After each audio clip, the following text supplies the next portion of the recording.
Hai Gigabers, kembali lagi di Giga bersama Anggi dan Inga.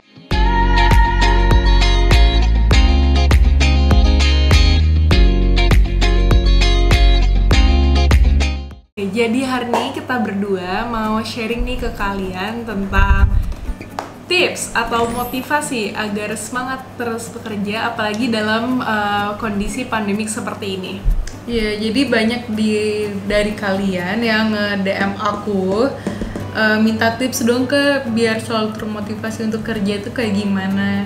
Nah, di sini kita berdua mau nge-sharing hal-hal apa sih yang kita lakukan biar kita tetap termotivasi untuk bekerja. Yes, jadi langsung aja ke videonya. Jadi di sini kita ngebagi jadi dua faktor, ada faktor internal sama ada faktor eksternal. Nah, kalau faktor internal itu yang ada di dalam diri kita masing-masing, kayak misalkan mindset kita. Kalau faktor eksternal itu kayak misalkan lingkungan atau kayak pokoknya yang di luar dari diri kita. Nah, kita langsung masuk ya ke tips pertama. Ini dari faktor internal adalah ingat tujuan dan perjuangan kalian. Oke, jadi kalian harus ingat tujuan kalian pertama masuk ke dalam company atau di pekerjaan itu tuh apa. Pasti sejalan kan sama goal kalian. Nah, ingat itu dan juga ingat perjuangan kalian masuk ke dalam company tersebut. Kita tahu pasti kan berdarah-darah, kalian melewati ribuan applicants dan kalian terpilih. Pasti kalau kalian ingat perjuangan kalian pertama kali masuk ke dalam company tersebut, pasti kalian kayak, hai, aku jadi termotivasi lagi untuk bekerja. Yang ini beneran sih, jujur. Yang paling pas banget kalau kalian ngeliat ini sih, apa sih namanya, kayak email kalian keterima gitu. Iya, langsung ya pengumuman job offer itu loh. Iya, ya langsung wah, keterima dari ribuan orang, pasti langsung termotivasi lagi sih, gitu. Oke, tips kedua adalah kalian coba propose something, create something di kantor gitu, maksudnya propose plan. Ya, jadi kalian coba bikin suatu ide di dalam kepala kalian, terus iseng aja, coba aja propose ke atasan kalian. Di waktu kapanpun boleh, pokoknya coba create ideas, propose the ideas, and kalau idenya diterima bersyukur dan jalankan. Kalau enggak berarti you have to make something different, you have to make something yang yang lebih advance dari idea tersebut. Pasti walaupun kalian propose dan nggak diterima sama atasan kalian, kita yakin pasti kalian dapat feedback dan di situ tempat kalian untuk mengimprove idea tersebut dan bisa nge-improve diri kita sendiri juga dan skill set kita sih. Dan kalau pengalaman kita berdua kan bisa dibilang kita kerja masih terhitungnya baru ya, belum nyampe 2 tahun. Nah, dan kita tuh sekarang mungkin fokusnya kayak lebih ke execution gitu, misalkan let's say kayak gitu. Pasti sempet sih propose idea. Iya kan, misalkan kalau kita masih execution nih. Nah, coba deh, kan kalau execution berarti kan kita kayak mengerjakan apa yang plannya tuh udah ada, jadi kita tinggal ngejalanin plannya aja gitu kan. Ya istilahnya kita nunggu job task dari bos kita atau dari tim kita. Nah, kita coba nih sekarang geser sedikit dari execution ke planning. Nah, di situ tuh pasti nanti akan timbul rasa excited di dalam diri kalian untuk ngeplan sesuatu. Kayak misalkan contoh yang gampang ya, kalau misalkan mau liburan nih, pasti kan kayak kita ngeplan dulu kan, kayak itinerary segala macam. Pasti tuh kayak ada rasa excitednya gitu loh guys. Iya. Oke. Tips ketiga adalah be curious, selalu penasaran. Ini dimana kata-kata ini aku dapat banget sih dari tim aku, dari bos aku.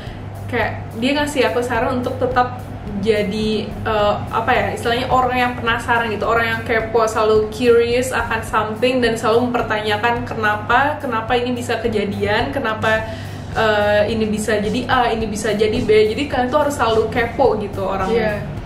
Tapi bukan maksudnya keponya tuh dalam artian yang positif ya guys, bukan yang kepo akan gosip-gosip gitu. Iya benar. Dan kalau pengalaman Keponya sih positif.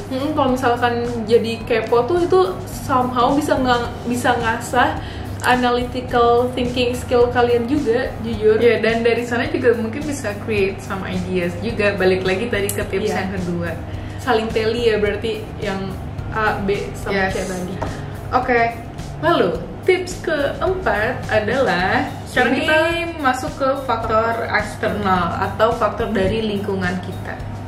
Adalah teman-teman kantor. Iya banget sih, jujur. Ini tidak bisa dipungkiri sih, pasti ada berapa persen teman-teman kantor tuh yang mempengaruhi kalian untuk berangkat ke kantor atau enggak. Jujur aja pasti sih, either dari teman-teman di tim kita, atau mungkin dari teman-teman satu grup, atau dari teman-teman dari grup lain. Pasti ya itu mempengaruhi kita untuk datang ke kantor. Coba aja kalian kalau lagi males atau lagi tidak termotivasi untuk ke kantor, coba aja inget kayak kira-kira si A, si B masuk nggak ya hari ini. Tips kelima, ini adalah tips terakhir dari kita. Yang kelima adalah letak kantor. Oke, kenapa di sini kita taruh letak kantor sebagai tips agar tetap termotivasi? Jujur aja ya, kalau menurut aku dan Anggil, letak kantor itu mempengaruhi. Coba deh, kalau misalnya letak kantor kalian di daerah yang remote, di daerah yang apa namanya, yang remote deh, remote area, pasti kalian juga ada apa ya, kayak rasa ya udah ke kantor. Kalau misalnya nggak ke kantor. Simple talknya tuh kayak gini, kalau di remote area dan ada sedikit penghuni, at least ada apa ya, ada mungkin tempat perbelanjaan kecil lah di sini. Kalau di sini benar-benar cuma kantor kalian doang, pasti motivasi kalian untuk ke kantor tuh lebih tinggi yang di tempat yang ini, tempat yang ada tempat perbelanjaannya gitu, dibandingkan yang satu lagi yang cuman ada kantor tok kalian doang. Yes, karena pas itu ada rasa misalkan kayak mungkin abis kerja pengen mampir ke tempat A, ke tempat B gitu kan, maksudnya gitu. Iya, dan lebih apa ya, ada hiburan. Nah, karena kalian pasti bisa mendapatkan hiburan dari tempat lain. Nah, that's the word. Sih, apa namanya, kayak nggak jenuh kan masa di kantor terus. Iya, kalau kalian lagi break, kalian bisa jalan-jalan ke tempat hiburan tersebut. Mungkin aja di tempat tersebut juga ada cafe gitu yang bisa kalian pakai buat jadi sebagai tempat kerja. Iya. Oke, sekarang aku mau nanya ke Anggi, biasanya kalau lagi nggak semangat kerja, kamu tuh ngapain?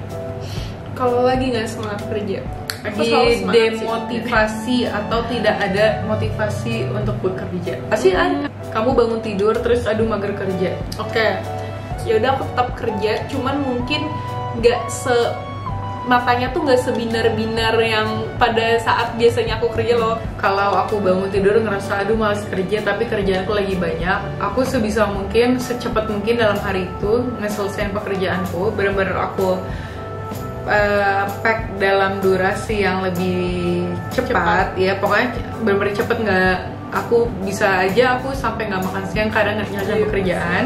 Terus by the end of the day, ceritanya aku selesai jam 4 nih, jam 4 sore kerjaanku udah kelar. Ya udah, aku jam 4 sampai besoknya tuh aku udah tutup laptop. Bener, aku tidur lebih cepat. Dan aku tuh tipe orang yang suka di apa ya, kalau pegel-pegel tuh suka dipijit. Tapi karena pandemi kayak gini, kalau aku lagi demot dan nggak bisa pijit kan, jadi aku biasanya selesai cepet yoga, terus ya udah aku tidur.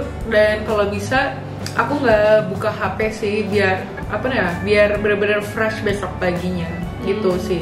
By the way, tapi pengalaman loh, kalau aku kan kadang juga ada ya unproductive day gitu, yang bener-bener satu hari tuh bisa jadi aku cuman di kamar, nggak di kamar juga sebenarnya, cuman kayak nonton film terus, pokoknya nggak ngelakuin apa-apa yang produktif deh.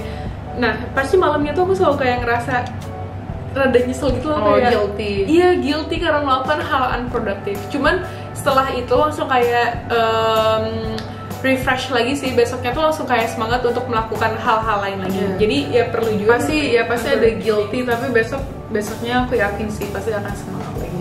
Yes. Oke.